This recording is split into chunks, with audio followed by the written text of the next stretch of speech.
What's up, guys? Ben here, bringing you another video today. There's been some updates last 24 hours. A lot of the rosters are still being worked on: Minnesota, Seattle, Boston, LA Thieves. But we are starting to get some news around a couple of those teams and maybe some potential teams at two, as well as some news around the Florida spot, but maybe not what you expected. So let's dive in and take a look. First up, we got some news about Boston. Snoopy is coming back to Boston Breach as expected. Look, I think we still don't know how good of a player Snoopy is. I thought he played pretty good at champs this year in like the two matches that he played. In challengers this season, he's looked really good. Obviously, he was teaming with Thresh and the other kind of Mexican boys, and then kind of took the step up to the academy team. And I think since then, you can kind of see the movements there, the gunnies there.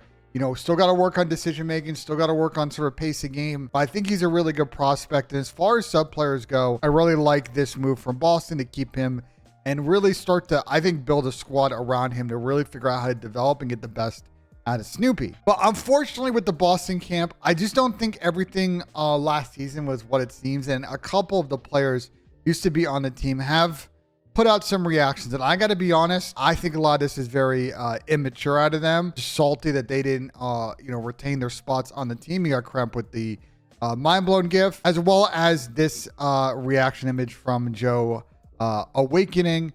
With the minion reaction, which is interesting choice. I just think, look, at the end of the day, it's a business.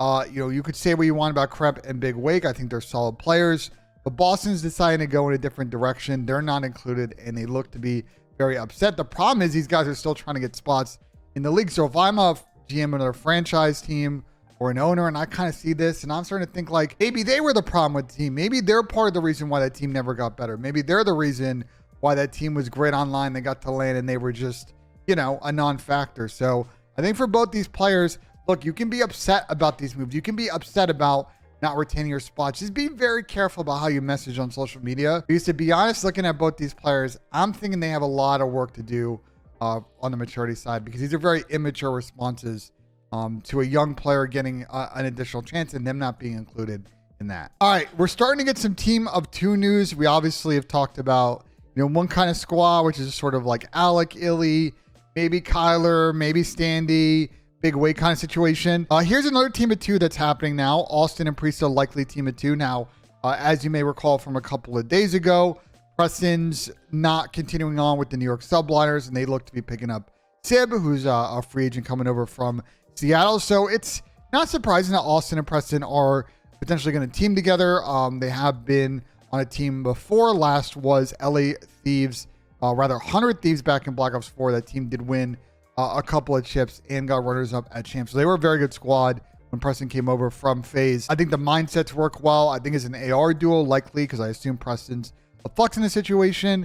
I think the pacing is going to work really well. Maybe not the most dynamic of AR duos, because it was also a little bit more of a standard main AR. Preston's movement's very good, but I like this squad. And if you're someone like a Boston or Minnesota or Seattle looking to start over or retool, I like the experience of this team. Performance-wise, both these players had pretty solid, good seasons.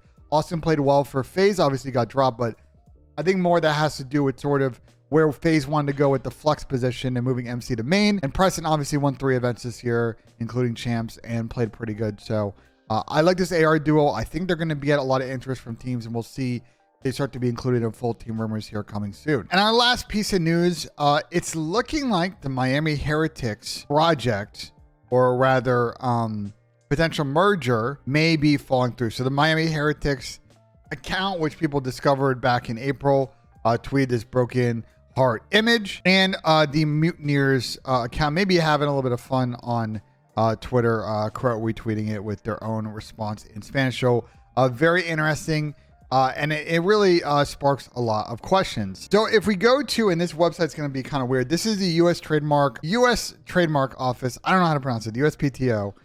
Their kind of search engine to search up trademarks. The Miami Heretics trademark was in there like in the spring, but as of, if we scroll down here, July 5th, it has been abandoned. Now, if we were to go here, right, let me start a new search. We're going to search for all. This is the holding company that registers a bunch of stuff around this franchise, and as well as I think some stuff around their parent organization.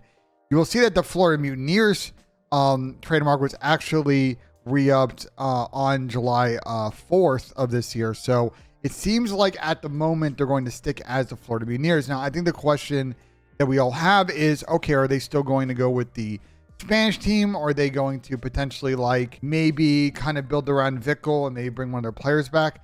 A lot of questions right now and not a lot of answers as to what's going on. So we'll be sticking around to this, but some hurdles in this announcement. I think the rumors, months ago was that it was going to get announced before the end of the season, and I was a little surprised that nothing was said. And I think Jacob Hale kind of has the same thought as me. Like, there was some chatter that maybe it is going to happen or not going to happen, but they're still tweeting in Spanish. They were teasing it like last week with their like Amazon wish list. So it's just a whole weird situation going on with this organization. I'm not really sure what their plan is. And I guess we'll stay tuned and see, because are they going to go with a full Spanish team? Is it going to be back to another mixed team? I don't know what's going on. Hopefully we get some resolution here in the next couple of days. So yeah, quick update on a few things. We'll keep you guys posted on any news as it breaks on this channel. So let me know what you guys thought of the video in the comments. Like if you enjoyed, subscribe for more. And as always, guys, we'll see you on the next video.